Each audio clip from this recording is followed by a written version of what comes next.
Ibu guru, Bapak Ibu guru sekalian, atas waktunya. Semoga kesediaan Ibu guru untuk hadir di sini menjadi nilai pahala tersendiri. Sebenarnya tentang disiplin positif. Disiplin positif itu terkait dengan pelanggarannya anak-anak di sekolah, aturan-aturan, tata tertib, bagaimana mengatur di sekolah itu supaya tata tertib terjaga. Biasanya kita buat di sekolah tata tertib, aturan-aturan, tidak boleh begini, dilarang begini, harus begini. Semakin banyak aturan, biasanya itu semakin banyak pelanggaran. Di penggerak itu ternyata kita dilarang buat yang begitu aturan. Luar biasanya, sebenarnya dulu kita biasanya begini, ternyata salah kan selama ini yang saya lakukan. Di situ kalau penggerak dijabarkan semua, harusnya di sekolah itu bagaimana.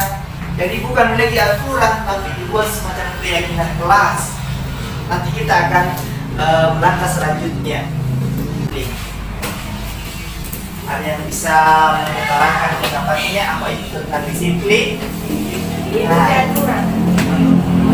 aturan. Terima kasih bagi atas responnya. Jadi suatu yang dilakukan seorang pada orang lain untuk mendapatkan kepatuhan.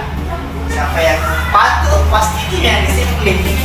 Kita cenderung menghubungkan disiplin ini dengan ketidaknyamanan karena terikat dengan aturan, makanya kita tidak nyaman karena ada aturan-aturan yang mengikat anak-anak. Karena belajar tentang disiplin positif tidak harus dengan memberi hukuman. Justru itu adalah salah satu alternatif terakhir dan kalau perlu tidak digunakan sama sekali. Merdeka itu artinya tidak hanya terlepas dari perintah, akan tetapi juga cakap buat memerintah diri sendiri. Di sini ada tentang disiplin positif dan nilai-nilai kebijakan universal. Sebenarnya ini baru dijelaskan agar memang kurang dipahami. Kalau nilai positif adalah menanamkan motivasi pada murid kita, yaitu untuk menjadi orang yang merdeka agar mereka inginkan dan menghargai diri sendiri dengan nilai-nilai yang mereka percaya. Ketika murid-murid kita memiliki motivasi tersebut, mereka telah memiliki motivasi prinsip yang berdampak jangka panjang. Saya mungkin langsung anak-anak itu melakukan sebuah pelanggaran karena ada motifnya. Biasa melanggar atau buat keributan di kelas, lagi menangis orang karena biasa ada motifnya. Fitrahnya sebagai manusia ada beberapa. Perilaku manusia ada 3. Biasa dia melakukan karena 3 hal. Yang pertama untuk menghindari ketidaknyamanan atau hukuman, terpaksa dia mengikuti itu aturan. Biasa juga ada yang ingin menghalangi mendapatkan imbalan. Ada juga yang mereka inginkan menghargai diri sendiri karena dalam dirinya. Selanjutnya, sebagai seorang guru, saat Anda hadir mengajar di kelas tepat waktu, motivasi apa yang mendasari tindakan Anda? Misalnya kan tidak mau enak sama teman, sama kepala sekolah. Ada tidak keinginan dari diri sendiri bahwa saya harus begini, meskipun orang lain tidak, saya harus betul keteladanan. Ini sebenarnya mau digali sama anak-anak, mungkin maksudnya seperti itu. Motivasi perilaku manusia tentu Anda setuju bahwa seharusnya mendasar perilaku kita adalah motivasi internal yang ada dalam tadi, bukan karena penghargaan orang, bukan karena dari hukuman. Hukuman, konsekuensi, dan restitusi. Kesalahan atau pelanggaran tertentu sering terjadi dilakukan oleh murid di sekolah. Lalu bagaimana guru memberikan tindakan terhadap pelanggaran tersebut? Paling kita hukum di. Ya sering pokoknya anak kasih loh, pokoknya push up, pokoknya dibikin pokoknya anak-anak anu lagi punya makanan pokoknya sebenarnya sekolah. Nah, ternyata di sini ada restitusi. Pokoknya apa itu restitusi? Restitusi adalah proses menciptakan kondisi bagi murid untuk memperbaiki kesalahan mereka. Jadi dia memperbaiki sendiri sehingga mereka bisa kembali pada kelompok mereka dengan karakter yang lebih kuat. Restitusi juga merupakan proses kolaboratif yang mengajarkan murid untuk mencari solusi untuk masalah mereka dan membantu murid berpikir tentang orang seperti apa mereka inginkan dan bagaimana mereka harus memperlakukan orang lain.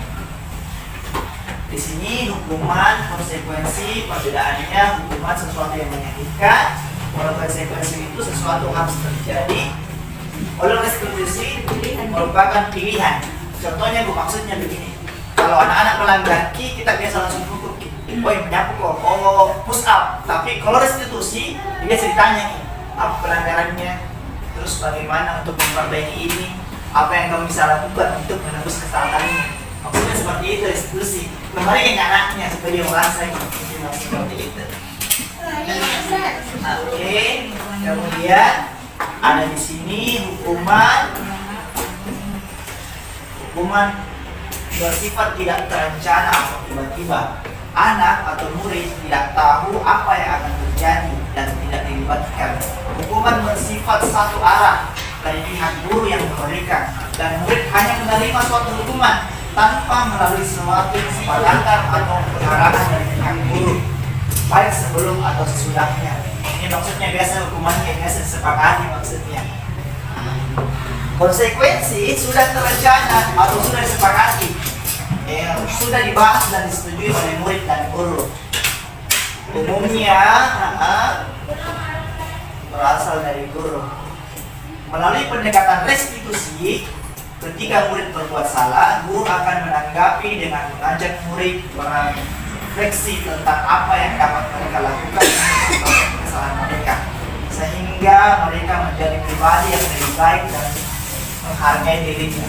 Pendekatan restitusi tidak hanya menguntungkan korban, tetapi juga menguntungkan orang yang telah berbuat salah.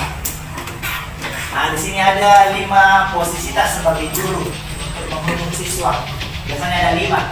Kita ada posisi di mana? Yang pertama itu sebagai penghukum, yang kedua pembuat merasa bersalah, yang ketiga sebagai teman, yang keempat pemantau, yang kelima manajer. Sebenarnya dia di sini itu Pembuat merasa bersalah. biasa begitu. Pembuat merasa bersalah. Jadi tidak biasanya itu di benar. Biasanya itu begini membuat tiap hari baru kita di situ cerita saja. Apa itu tadi sempat tak tidur mau kalau begitu perasaannya. Ini kita buat anak-anak merasa bersalah dia. Kita tahu bikin sebagai tidak tahu bagaimana impact yang mereka. Ada 3 biasa posisi penghukum. Salah keluar, dia bawa hukum. Ada yang biasa memantau apa kesalahannya, apa hukumannya kalau orang begitu, apa konsekuensinya. Dia tahu, dia hanya memantau karena aturannya sudah ada, sudah begini. Ada juga posisi manajer. Manajer ini mungkin lebih di atas sedikit pola pikirannya. Alhamdulillah lumayan sudah ada. Terima kasih banyak Ibu Guru. Penjelasannya singkat sekali dan segala kekurangannya, dan terima kasih banyak sekali lagi atas waktunya. Sangat berterima kasih. Bisa